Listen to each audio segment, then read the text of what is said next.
Let's try one again. Good morning, everybody, and welcome to Daf Yomi.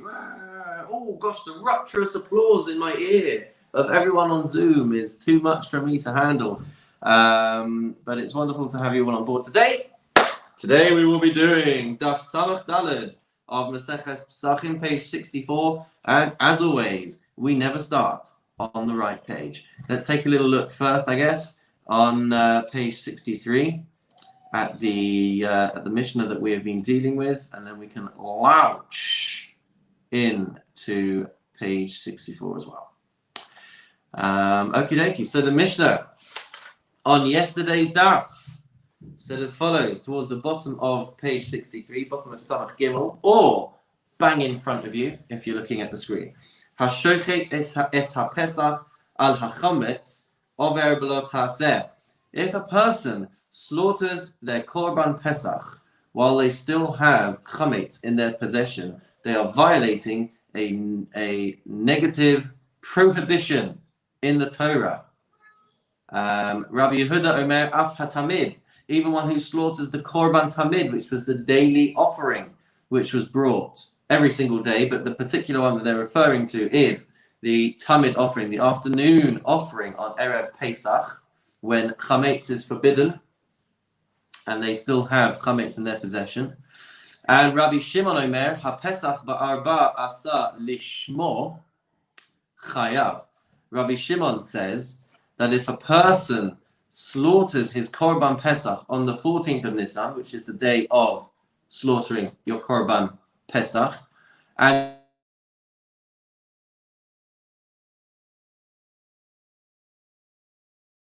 I need to put my phone on silent. Okay, I think we're still there. So you slaughter your korban pesach on the 14th of Nisan for the purpose of slaughtering the korban pesach, i.e. you have in mind that it's supposed to be for the korban pesach, and you have chametz in your possession, then Rabbi Shimon says, chayav, you're going to be chayav, going to be liable and guilty for this transgression. V'shelo lishmo patur, if a person for whatever reason decided to not shecht his korban pesach with the right intentions, then the Mishnah says patur, he is going to be exempt for the biblical prohibition. You're still not allowed to do that, and you're still not allowed to have chametz, but you won't be guilty of the biblical violation. Ush'ar kol hazvachim, and when it comes to all other sacrifices that you might be sacrificing on Erev Pesach with chametz in your possession, then the Mishnah says ben lishman uben shelo lishman patur. Then whether you have been sacrificing them with the correct intention or not, the Mishnah says patur, going to be exempt, which means you're not allowed to do it, but you won't be in violation of a biblical mitzvah. So we turn, ladies and gentlemen, to page Samach Daled, page 64. And we're going to pick it up several lines down. I think we're about 10 or so lines down, with the words, quoting from our Mishnah, Rabbi Yehuda Omer af hatamid. That Rabbi Yehuda says, even the tamid. So if you recall, Rabbi Yehuda had said, no, that's exactly what we're talking about. Sorry, that we'd said that if you slaughter a korban pesach while you have chametz in your possession, then you're going to be chayav. And Rabbi Yehuda came along and said, even if you're slaughtering your korban tamid with chametz in your possession, you are going to be chayav. You're going to be guilty of a biblical prohibition. So, asks the Mishnah, my tama to Rabbi Yehuda. What is the reason for Rabbi Yehuda's position that you're going to be guilty? And answers the Mishnah, Amalach zivchi, because he would say that the verse in the Torah which says, you shall not offer the blood of my sacrifice with leavened bread, meaning you should not sacrifice my korban pesach while you still have chametz in your possession. So zivchi, the word in the pasuk of my sacrifice, means zevach hamiyuchad li, a korban that is designated for me, a special, unique korban for me. Umaynihu, and the Gemara asks, what is that referring to? And the Gemara answers, the tamid. It's the daily offering, which was for Hashem. It was special and designated for Hashem. So it's brought every day, but the particular one that it's referring to is the Korban Tamid of Erev Pesach. So, continues the Mishnah, quoting again, Rabbi Shimon Omer, HaPesach ba'arba'asa v'chule. So, Rabbi Shimon says that if you are sacrificing a Korban Pesach with chametz in your possession, and you're doing it with the right mindset, then you're going to be chayav. By the way, whenever you see in Hebrew the three letters vav, chaf, vav, v'chu, that is an abbreviation for etc. I'm not sure that I've ever mentioned that before. So when you see that at the end of a quote, for example, from a Mishnah, v'chule means and the rest of that sentence, which in English we would say as etc. or whatever language etc. is, probably Latin. Anyway, asks the Gemara, my time at the Rabbi Shimon, what is the reason for Rabbi Shimon's position? And he says, Dichsiv, because it says in a pasuk, it says Zivchi, and then it says elsewhere, Zivchi. So that same word that we saw before in the pasuk, so in the verse of sacrificing a Korban Pesach with chametz in your possession. So the verse says, Lo sizbach al chametz dam zivchi. That was one mentioning of the verse. And then there's another verse, Lo sishchat al chametz dam zivchi. It says that word twice. So kari be zevach. So Rabbi Shimon would say as follows. He would say, zevach, read it as a sacrifice, zivchi, and my sacrifices.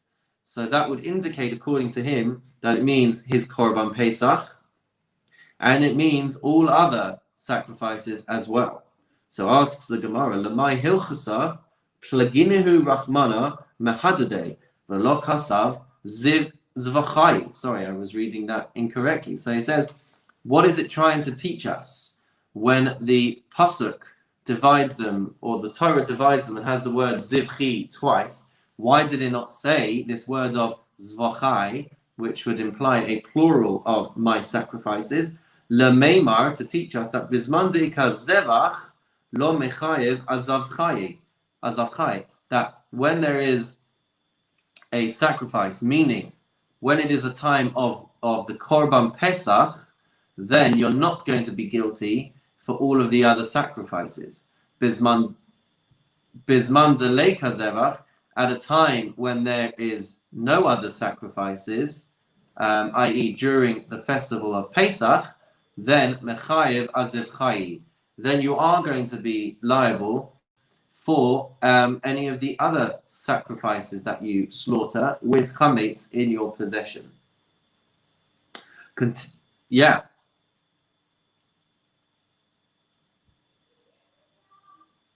Correct. That's right.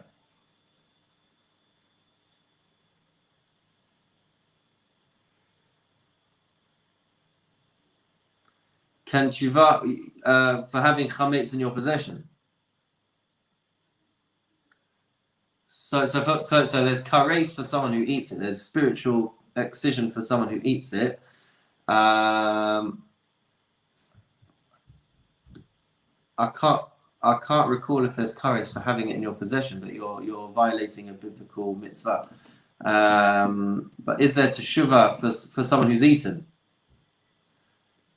Ultimately, there is, but kares is quite a severe thing, and it takes quite a significant amount of effort to kind of bring oneself back from that. So there has to be a lot of sincerity for sure. And we're talking about someone who is deliberately doing it, not somebody who is doing it out of ignorance or out of some other measure of not being as connected as they might be later down the line.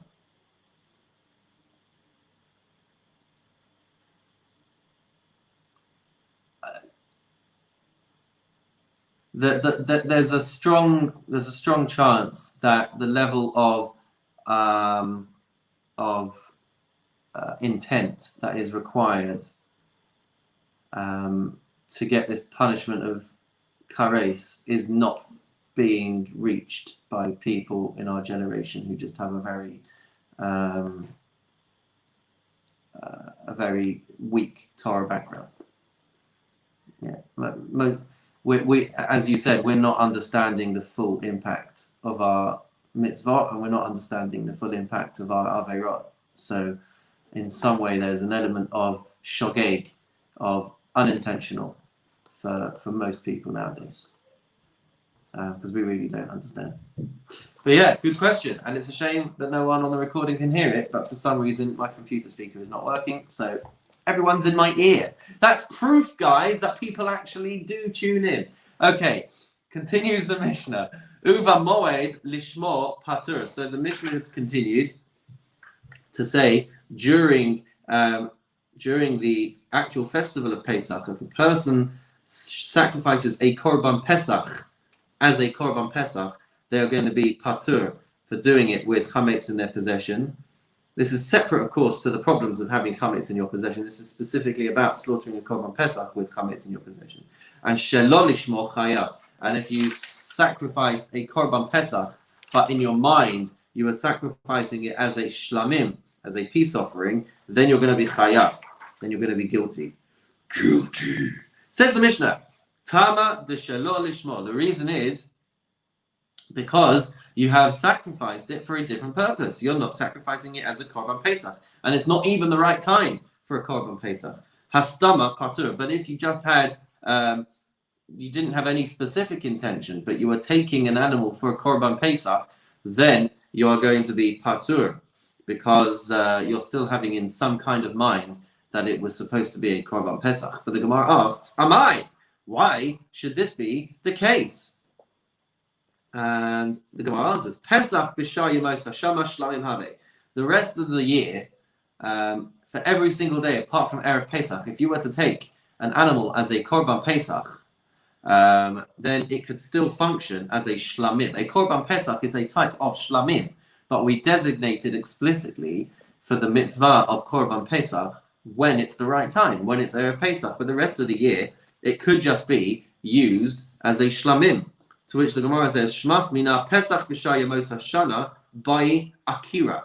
That this, we learn from this, this implies that a korban Pesach, which has been declared as a korban Pesach, or which has been set aside as a korban Pesach, if you want to use it the rest of the year, it's going to require some kind of uprooting, some kind of cancellation, some kind of nullification, some kind of explicit declaration that pulls it away from a designation as a korban Pesach, and it can now be used as a shlamim. And usually, it's quite a complicated matter to reutilize something which has been designated as a sacrifice for other cases. Amar Rabbi Chia bar Gamda. Rabbi Chia bar Gamda says, Nizraka mipi chabura. If a person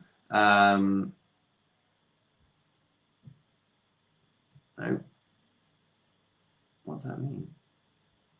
A group of scholars were studying this issue, and it emerged from the group. Okay, so Nizraka mipi chabura means that it emerged from some scholarly conversation. Va'amru, and they said, Kagon shahayu baalin t'mei meis v'nidchin lepesach sheni d'stame l'shem pesach kai. So they were trying, I guess, to understand what this is talking about, that it requires uprooting, and it's saying that it's dealing with a case where the owners of the Pesach, where the owners of the Korban Pesach were impure at the time of Pesach, and so you can't bring the Korban Pesach on time. V'nidchin lepesach sheni, and so the Korban was deferred to Pesach sheni. If you recall, there was this idea that if you were impure at the time of the first Pesach, then a month later, after you've had a chance to rid yourself of the tumah, of the spiritual impurity, then you would have a second opportunity to come back to the Beis Hamikdash and bring a Korban Pesach. So if you've got this animal which is deferred for a Pesach Sheni sacrifice, then in such a situation, the Korban Pesach is still standing as a Korban Pesach. And so it's only going to become a shlamim. It's only going to be able to be reallocated as a different Korban with the akira, with the uprooting, with the cancellation, with the reappropriation as a Korban shlamim. So in a case where it's still usable as a Korban Pesach on Pesach Sheni, then it needs to be explicitly uprooted. But if not, then it would just become a Korban Shlamim, I believe, of its own accord. Whew, that was a rough one. Let's have a look now at the next Mishnah. This is an exciting one because this is going to paint the picture for us of what it used to look like in the time of the Beis HaMikdash to bring a Korban Pesach. So it's a long Mishnah and it carries over to the next page. And hopefully it will give us a bit of an exposure as to what the process of the Korban Pesach was like. We also had in the first Mishnah of this parak, no, it wasn't in the first Mishnah of this parak, somewhere else. Maybe it was this one. Maybe I'm just getting confused. But anyway, yes, I am getting confused. Let's have a look at the process of the Korban Pesach. Here we go. Says the Mishnah, HaPesach nishchat b'shalosh kitos. The Korban Pesach was slaughtered in 3 groups, meaning in the time of the Beis HaMikdash, there were 3 shifts to be able to bring your Korban Pesach. Shne'emar, as the verse says, V'shachatu osor kol kahal adas Yisrael. It says the whole assembly of the congregation of Israel shall slaughter their Korban Pesach. And it uses 3 words to refer to the entirety of the people of Israel, to the Jewish people. So the Mishnah points out, it says kahal, ve'eda, v'Yisrael. There's 3 different words that are given here. There's kahal, which is like a community, kahila, eda, which is translated here as a congregation, and Yisrael, the people of Israel. So the fact that there are 3 different words here to refer to the same group of people, the Mishnah learns out that that's because it has to be given, there have to be 3 shifts which are allocated to be able to bring your Korban Pesach. Nichnasa Kasa Rishona, so the first shift would come in. Now you may be thinking, how would you know which shift to go into? You just show up and they fill up the courtyard. So Nichnasa Kasa Rishona, so the first shift will come in. Nismalea Ha'azara, the courtyard will fill up. Nalu Daltos Ha'azara, and they'll lock the doors, they'll close the doors. So that's going to be now the first shift taking place for the Korban Pesach. Taku, Hariu, V'taku. They are going to blow the shofar. They're going to blow a series of notes as a indication of the start of the process. HaKohanim, Omdim Shuros Shuros. You're going to have the Kohanim. Don't forget, it's one of the Shalosh Regalim. So all of the Kohanim are on duty. So you're going to have rows of Kohanim. I think. Did they have everyone on duty? I think, whatever. You've got all of the Kohanim on duty, standing in rows. Uvideim bezichi chesed bezichi zahav, and in their hands they're holding bowls. They're holding basins of made out of silver and made out of gold. So you've got 1 row of gold and 1 row of silver. 1 row of gold, 1 row of silver, etc., etc. And that's going to be the bowls that the blood of the sacrifice are poured into when they shecht the animals. And we'll see more as to whether that was done because it was an impressive sight or some other reason as to why they should have everybody standing in that way. Shura shekula kesef kesef, the shura shekula zahav zahav. The row would be either entirely of silver bowls or entirely of gold bowls. Lo hayu meravin, they would not mix them up and have different colors and different rows, different materials and different rows. V'lo hayu levazichin shulayim, shema yanichum v'yikarish adam. And the basins did not have flat surfaces underneath. They were conical. I think that's the word I'm looking for. They were conical in shape so that they could not be put down on the floor. Because if you were to put them down on the floor, you might forget about them. And then if there's blood inside, the blood would congeal. And then the blood would be invalid and disqualified and unfit for sprinkling on the altar. So they had to have a shape that would not allow these bowls to sit flat on the floor. Shachat Yisrael. So even a non-Kohen could slaughter the sacrifice. So if they wanted to, anyone could slaughter their own sacrifice. But after that, the process has to be done by a Kohen. The Kibel HaKohen. It has to be a Kohen who receives the blood, meaning that they're holding the bowl that catches the lifeblood coming out of the animal. And all of the processes after that of transporting it to the Mizbeach, etc., that had to be done by a Kohen as well. So they've got this bowl of blood. Nosno lachaveira. They would pass that on to the next Kohen, the chaver lachaveira, and it would be passed along the chain. Umekabel esamale. So the Kohen would receive a full bowl of blood, umachzir esarekan, and he would be passing back an empty bowl to the Kohen. So they've got a good chain system going on all the way to the Mizbeach. Kohen akarov etzel Mizbeach, the Kohen who is closest to the Mizbeach, Zorko Zarika Achas Keneged Hayesod. He is going to throw the blood onto the altar against the base of the altar. There was a rim going around the bottom of the altar, so that is where they are spilling all of this blood. Was it very bloody and dirty? Yes, it was. There was a lot of blood going around. Yatsasa Kas Rishon. No, never stank. Yeah. It's one of the miracles in the Beis Hamikdash, I believe that. I mean, it says that there were never any flies found in the Beis Hamikdash.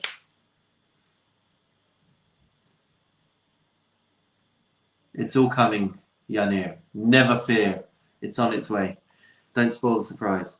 Yatsasa Kas Rishona. So the first group of people would come out of the base of the Azara after they'd all been processed. The Nichlasa Kas Shniya, and then the second group would go in, and the same process would run. Yatsasa Shniya, then the second group would come out, Nichnasa Shlishis, and then the third group would go in. Kamase Harishona, Kach Mase Hashniya Vashlishis. The same process that applied for the first group would apply for the second group and the third group as well. Karu es Hallel. While all of this is going on, they are singing Hallel as the process continues. Im Gamru Shalu. If they finished the recitation, the singing of Hallel once, then they would sing it again. So clearly, this can't be at United Synagogue speed. Otherwise, it wouldn't even be a question that they would finish Hallel once time through. So, not even a little bit of a smile from anyone on the screens today for that joke. So, if they finished Hallel once, they would sing it again. V'im shanu shloshu. If they finished it a second time, then they would shilshu. Then they would say it a third time. Afal pi shilshu mimehem. Even though they never got to the third round of Hallel in all of their days, in all the time of the Beis Hamikdash. They were, I guess, singing it lengthily and enjoyably and tunefully and beautifully. Rabbi Yehuda says, "Mimehem shokas shlishis lo higiu la'ahavti ki yishma Hashem." In all of his days, they never even reached on the third group. They never even got to ahavti, which is a few paragraphs in to Hallel. They didn't even reach that point of the Hallel service because there were so few people in the third set, in the third group that would go into the Beis Hamikdash for their Korban Pesach. So there were so few because everybody else had crammed in for the first two shifts. So they never reached that point. The process was done on Shabbos just as it was done during the week. And what that means to tell us is that the Korban Pesach, the process of the Korban Pesach, would override any of the halachas on Shabbos. Continues the Mishnah though, so here we go, Yanir. The difference for Shabbos was that the Kohanim would wash the floor of the Azara, but this was actually something that the Chachamim did not approve of. So yes, they did wash the floor, but they were not supposed to wash the floor on Shabbos, but nonetheless, they would do that. What they had essentially was a drain system running through the Azara, so it was a constant flow of water, and if they closed up the exit of that drainage system, then the water would overflow and it would fill the surface of the courtyard, and that would allow them to wash away the blood. And that was how they did it. Very easy system, really. Rabbi Yehuda says, Kos hayat memale midam hataroves. And there was something else that they did that the rabbis didn't approve of. They would fill a cup with the blood from all of the blood that was mixed on the floor. Zarku zrika achas al gabe hamizbech, and they would take that whole kind of mixture of different bloods and they would sprinkle it on the mizbeach, on the altar. V'lo hodu lo chachamim, but the chachamim really didn't agree with that either. Ketzad tolin umafshitin. How would they suspend the animal to be able to then strip it of its skin, to be able to flay? What a word! To flay the paschal lamb, to strip the skin. So the Mishnah says, on kolios shel barza, they had iron hooks, hayu kavuim b'ksalim, that were fixed to the walls. Va'amudim shebahem tolin umafshitin. And they had pillars. And so on these hooks and on these pillars, they would suspend the korban in order to strip it. If for whatever reason, because there were so many sacrifices, there were no more hooks left to be able to suspend it. So maklos dakim v'chalakim hayusham. There were some smooth staves, poles, rods. There you go. That were there. Maniach al kaspa. They would put them on their shoulders. La kasaf chaveira, on the shoulder of one of their friends. But tole mafshit, and that's how they would strip the animal of the skin. Rabbi Eliezer Omer, as we turn the page, Rabbi Eliezer Omer, Arba Sashachal Yos b'Shabbos. If the 14th day of Nisan of Erev Pesach was falling on Shabbos, how would they do it? Maniach yado al kasef chaveira. They would place their hands on each other's shoulders. Viad chaveiro al kasefo, and his friend would put his hands on your shoulders, and that's how you would suspend the animal. V'tolo mafsheh, you would suspend it and then strip it of its skin. Karu, the next part of the process, they would tear open the flesh for hotzias murav and remove all of the limbs, not the lambs, remove all the limbs that were going to be burnt up on the altar. Nasnu b'magis, they would put it into a bowl or onto some kind of tray, whatever it is. Viktiran al gabe hamizbeach, and then they would be taken to the altar for burning. At this point, Yatzasa Kasa Rishona, so because it's Shabbos, they've got their animals, they've got their Korban Pesach, but they can't travel back to their homes with their animals. So Yatzasa Kasa Rishona, the first group would come out, V'yashvala Bahar Habayis, and they would stay within the perimeter of the Temple Mount. Shniya B'chail, the second group would come out and they would be left in the Chail, translates it there as the rampart, an area outside the women's courtyard. V'ashlishis b'mekoma omedes, and the final group would stay in the Azara of the Beis Hamikdash. Chashecha, after Shabbos had finished, Yatsu v'tsalu es pischei, and then they would all go home and they would roast their Korban Pesach in their homes. So that was the Mishnah, and now let's start to analyze it with the eyes of the Gemara. Says the Gemara, Amar Rabbi Yitzchak. Rabbi Yitzchak says, Ein ha-Pesach nishchat ela begimel katos, that the Korban Pesach was sacrificed in 3 groups, but these 3 groups were shel shloshim b'nei adam. Each of the 3 groups had at least 30 people in them. My timer. Why? Where did you get this from? That each group has to have 30 people inside it? Because the Torah had said, Kahal ve'eda v'Yisrael misaf galan. Because we are uncertain with regards to the fact that the Chumash, the Torah, had mentioned these 3 groups. So we are doubtful. Ibavas achas, ibazeh achazeh.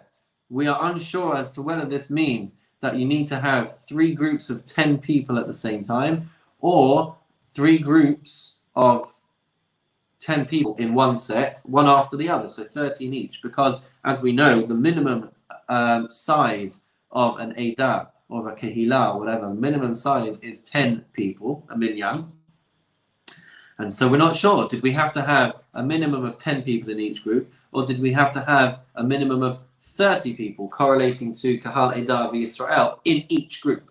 So because of that uncertainty, they said they took the stricter approach, and you had to have had 30 in each of the sets. Hilkach ba'inan shalosh kitos shel shloshim b'nei adam. For that reason, you need to have 3 groups of 30 people in each group. Because if you only had one group, then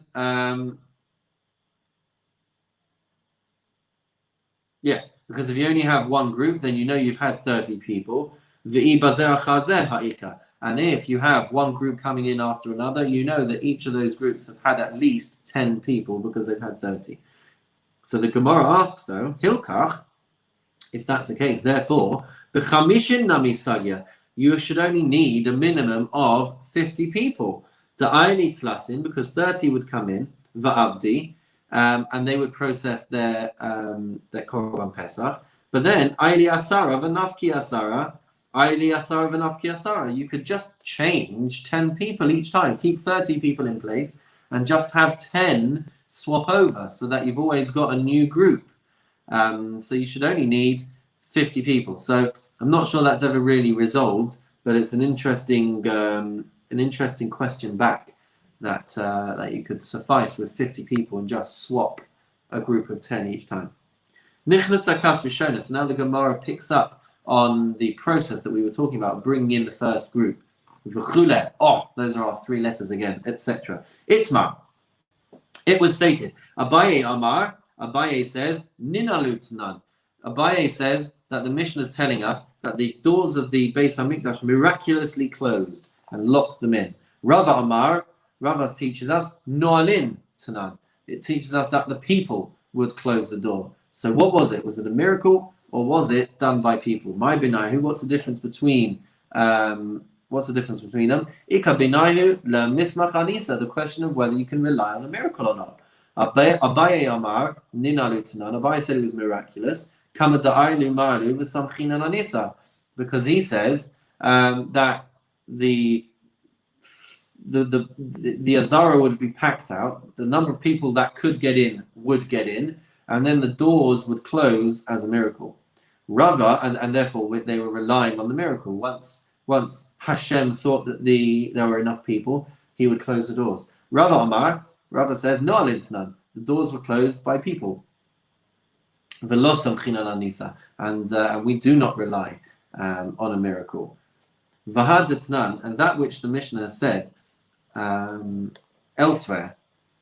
Okay, so I didn't fully understand. I forgot to look into it.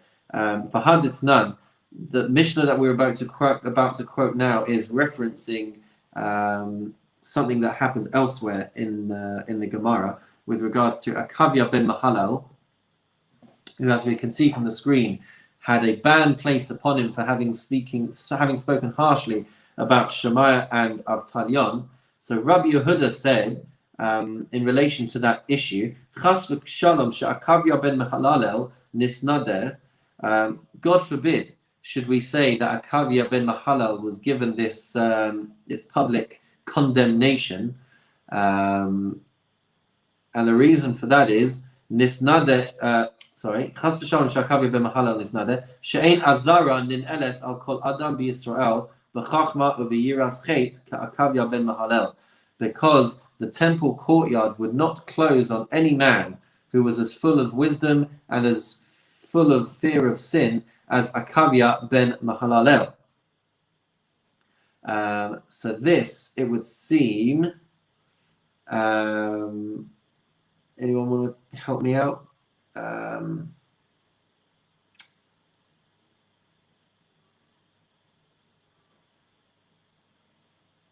What was it? What was the story in relation to? Is it in your notes there, David?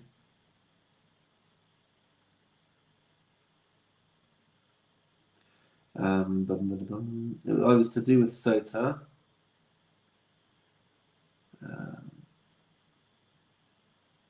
Oh, come on.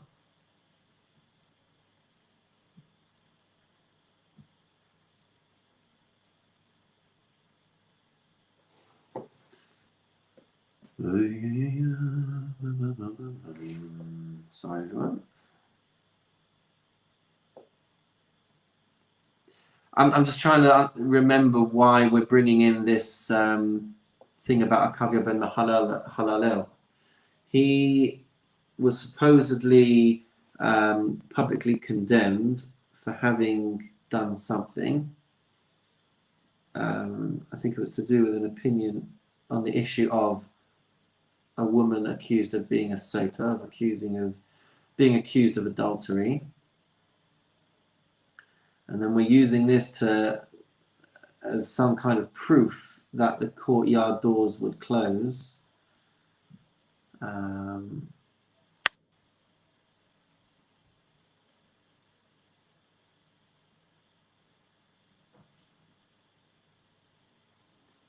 Okay, so I can't remember exactly how this all flows, but the Gemara explains from this point Abaye Mataris Latame, that Abaye explains this statement according to his opinion. Varava Mataris Latame, and Rava explains it according to his opinion. Abaye Mataris Latame, Abaye can explain it even within the realm of miraculous door closings. Ein ba'azara b'shash ninala al kol adam b'Yisrael b'chachma u'v'yiras chet ka'kavya b'mehalel. So Abaye would say that no man from Israel was in the temple courtyard when the doors closed by itself, who was as full of wisdom and fear of sin as a kavya b'mehalel. So no one was as good, it would seem, as a kavya b'mehalel, and yet, nonetheless, the doors would miraculously close. I think that might be what it's saying. Rava Mataris L'Tamei, and Rava would say, Ein bazara b'shash shenol inosa al kol Yisrael b'chachma v'yiras chet ka'kavya b'mehalel. When the doors were closed by people, there was no one in the courtyard who was as full of wisdom and as fearful of sin as a kavya ben mahalalel. I don't fully recall exactly how this all works, but I believe the point that's emerging is nonetheless that Abaye held his opinion that the doors closed miraculously, and Rava held his opinion that the doors were closed by actual people. Continues the Gemara with a Baraisa. Tanu Rabbanan, Me'olam lo nismaich adam ba'azara chutz mipesach echad. That no one was ever crushed. Chutz. Okay, let's try again. Me'olam lo nismaich adam ba'azara. There was never a person who was crushed, even though there were so many people in the courtyard. Nobody ever got crushed. Chutz mipesach echad, except for one occasion, shahaya b'mei Hillel, in the days of Hillel, shenismaich bo zaken echad, that there was one elderly person who was crushed. V'hayu korin oso pesach me'uchin, and that Pesach, that year, became known forevermore as the Pesach of the crushed. So it just goes to show that even though there would have been thousands and thousands of people thronging to the Beis HaMikdash, everyone was always safe. Tana Rabbanan, another Baraisa, the rabbis taught, Pam achas bikesh Agrippas HaMelech liten einav b'uchlosei Yisrael. That one time, King Agrippas wished to set his eyes on the number of people coming to the Beis HaMikdash, meaning he wanted to count how many people were actually coming. Amar leile Kohen Gadol. So he said to the high priest, Tein einecha b'Pesachim, I would like you to count how many Korban Pesachs are being brought, and that way we will know roughly how many Jews, or we'd at least know how many Jews were coming to the Beis HaMikdash. Natal Kulya Mikol Echad, he would take a kidney from each Korban Pesach, V'nimtzeu Usham, and he found at the end of it, Shishim Ribu Zugei Klayot, that he had 100,000 pairs of kidneys, Kiflayim Piyotzei Mitzrayim, double the number of people who came out of Mitzrayim. So there were at least 1.2 million people that came to the Beis HaMikdash on that year to give their sacrifices. But you have to take into account, that doesn't mean that there were 1.2 million people who comprise the sum total of the Jewish people, because chutz mitame, it would exclude anyone who was impure, v'shahaya b'derech rechoka, and it would exclude anybody for whom it was too great a distance to be able to come to the Beis HaMikdash. And not only that, v'ein lach kol pesach v'pesach shelo nimnu alav yotem ma'asar b'nei adam. You couldn't have a Korban Pesach that didn't have at least 10 people registered for it. So if you've got 1.2 million kidneys, which represents the number of sacrifices, that's 1.2 million sacrifices multiplied by a minimum of 10, which is how many? Thank you very much, 12 million. So that means you've got at least 12 million in Jerusalem for the Pesach sacrifice, and that is excluding anyone that couldn't get there because they were impure, and anyone who couldn't get there because they lived too far away. But the point is, you had at least 12 million people. The Hayu Korin Osor Pesach Me'uvin. They called that Pesach a crowded Pesach because of the number of people that would have been in Jerusalem on the year that they were counted. But now the Gemara asks, hang on a minute, lovely story, 12 million people. We can see the vast population increase since the Jews came out of Egypt. But just 1 second. The Gemara asks, Natal Kulya? The high priest, the Kohen Gadol, was allowed to take a kidney from each of these sacrifices? Habayak Turah. But they need to be burnt up. What right did he have to go and take the kidneys? So the Gemara says, the Hada Maktilhu. Don't worry, afterwards he would subsequently go and burn them. But asks the Gemara again, V'hakasiv v'hiktiru. But the verse says that it has to be burnt. Shelo ya'arev chalavav shel zeh bazeh. They're not supposed to be all mixed up with other korbanos. Each of the korbanos have to be burnt in their own way. All of the innards that you've taken out from the animal, they have to be burnt individually with their own pieces. So the Gemara says, yeah, don't worry, they were each burnt individually afterwards. Vahatanya, but the Brisa says, that the fact that the verse says V'hiktiram and the Kohen shall burn them, this indicates that all of the parts of a korban have to be sacrificed at the same time. Ela tefisa ba'alma. Rather, so what we're seeing here is that he took the kidney for counting, the shakil minayu adi yahavin le midi acharina, and he basically exchanged it with something else to be able to keep track. So they'd bring something else that would take the place of the kidney that would allow him to keep track of how many korbanos there were. So don't you worry, the Kohen Gadol did everything perfectly. Everything was burnt in its right time and in its right way. Then the Gemara goes on to talk about the Kohanim standing in their rows.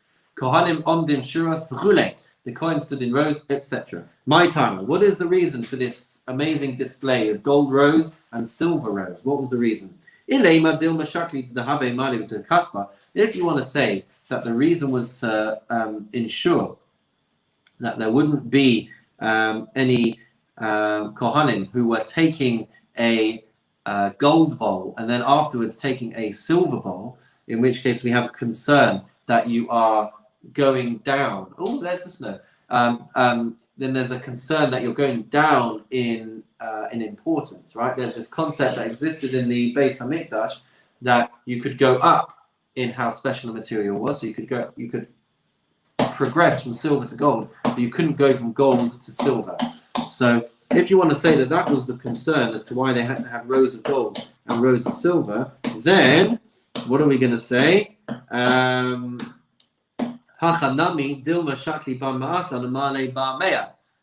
Here too, in a row where everyone is holding gold bowls or everyone is holding silver bowls, you might end up that one bowl was worth 100 dinar and one bowl was worth 200 dinar. So you could have the same problem even within the gold and the silver. So the Gemara answers, no, okay, so it wasn't about the value and going up and down in terms of value. It just looked nice. It was a greater spectacle for everyone to see a whole row of gold and a whole row of silver. Now we pick up in the Mishnah, that these basins did not have rims, did not have bases underneath them. Tana Rabbanan, taught in the Baraisa, none of the basins would have a flat surface underneath, with the exception of the basin that contained the frankincense that would be left on the table for a week with the lechem hapanim, with the showbread, with the 12 loaves of bread. Shema yanichem v'yifras alechem, in case the sharp edges of the base would damage, would pierce, or would break the bread. So that was the only one that had a flat surface. But all of the other basins, all of the other bowls, they would have this kind of conical shape so that they could never be left on the floor. Shachat Yisrael v'kibel hakohen v'chulei. So now we pick up on the excerpt from the Mishnah of a Yisrael doing the sacrifice, doing the slaughtering, and the rest of the process being done by a Kohen. Asks the Gemara, Lo sagir de lav Yisrael? Is it not sufficient if someone who is not a Yisrael does the slaughter? Does it have to be a Yisrael? So the Gemara answers, He gufa kamash malan de shchita bazar kasheya. So it's exactly the point that it's coming to teach us, that the process of slaughtering of a korban can be done by a non-kohen. It is valid. The kibel hakohen, and the fact that the kohen has to come and receive the blood and do the rest of the processes, hakamash malan, that's exactly coming to teach us mikabala ve'elach mitzvahs kuhuna, that from the point of receiving the blood and then onwards, all of those processes have to be done by a kohen. If I'm not mistaken, what's emerging from here is we are learning from a korban pesach and applying it to all other sacrifices that a non-kohen can do the slaughter of any sacrifice, and after that, it is a kohen who has to do the avodah. Nosno lechaveira.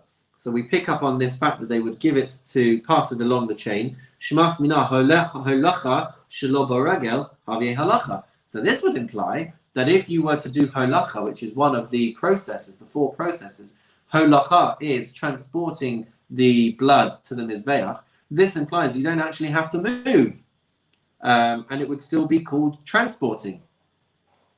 Dilmahu nayad portas. The Gemara resolves this and says, okay, maybe he moves his legs slightly as he passes it along, so that it does count as moving. Ve'ela mai kamashmalan. So rather, what is this chain trying to teach us? Hakamash malan barov am hadras melech. It's coming to teach us the importance of doing things in a really publicly spectacled way.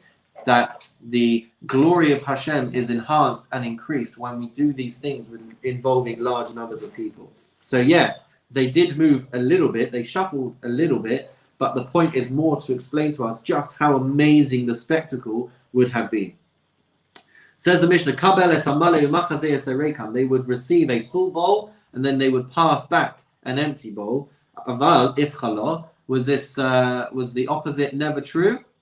That the Kohen would first return an empty bowl and then receive a full one. So Messiah Leila Rabbi Shimon ben Lakish, this supports the opinion of Rabbi Shimon ben Lakish. The Amar Rabbi Shimon ben Lakish, Ein ma'avirin ala mitzvahs. This supports him when he said that you should not postpone the performance of a mitzvah. So you've got the opportunity to take the full one, which is a mitzvah of doing holacha, of passing along the full one. So you should first do that, and then you can return the empty bowl. Then we pick up on the words Kohen hakara v'etzel mizbeach.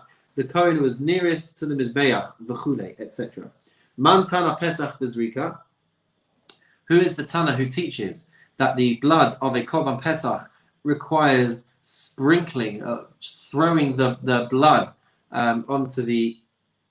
Sorry, that it requires zrika, that it requires sprinkling upon the altar, but not just pouring the blood directly on. Amar Rav Chisda, Rabbi Yossi Haglili. It's the opinion of Rabbi Yossi Haglili, the Tanya, because it's taught in a Baraisa. Rabbi Yossi Haglili Omer, he says, Es damam tizrok ala mizbeach, ves chalbam taktir. So of the blood you shall sprinkle upon the altar, and of their fats you should burn. So the Gemara analyzes this verse. Damo lo ne'emar. The verse didn't say its blood. Ela damam. Rather it said their blood. Similarly, chelbo lo ne'emar. It did not say its fat. Ela chelbam. Rather the verse said their fat. Limeid al b'chol masa pesach. This teaches us about a firstborn animal as well as a korban pesach. Shehein te'unin matan damim.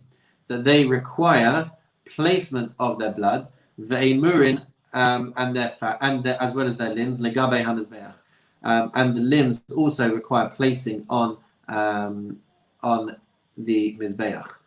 Minalan detu'unin yisod. From where do we know that the blood has to be sprinkled on the side of the altar that has a base, a foundation, the rim around it? Amar Rabbi Elazar says, Asya zrika me'ola. We learn a gezerah shava. We compare the word zrika, sprinkling, in the context of a korban pesach, with the word zricha in the context of a korban ola, and we have a principle that emerges from both of these. Ksiv hacha, it says about a korban pesach, es damam tizrok al mizbeach, you should sprinkle their blood on the altar. Uksiv hasam, and it says over there, with regards to a korban ola, v'zarku b'nei Aaron hakohanim es damo ala mizbeach saviv, they have to sprinkle the blood on the side of the altar that has a foundation. Ma ola te'una yesod, just like a korban ola requires to be done on the side of the altar that has a foundation. Af pesach nami ta'un yesod, so too does the korban pesach require a side that has a foundation.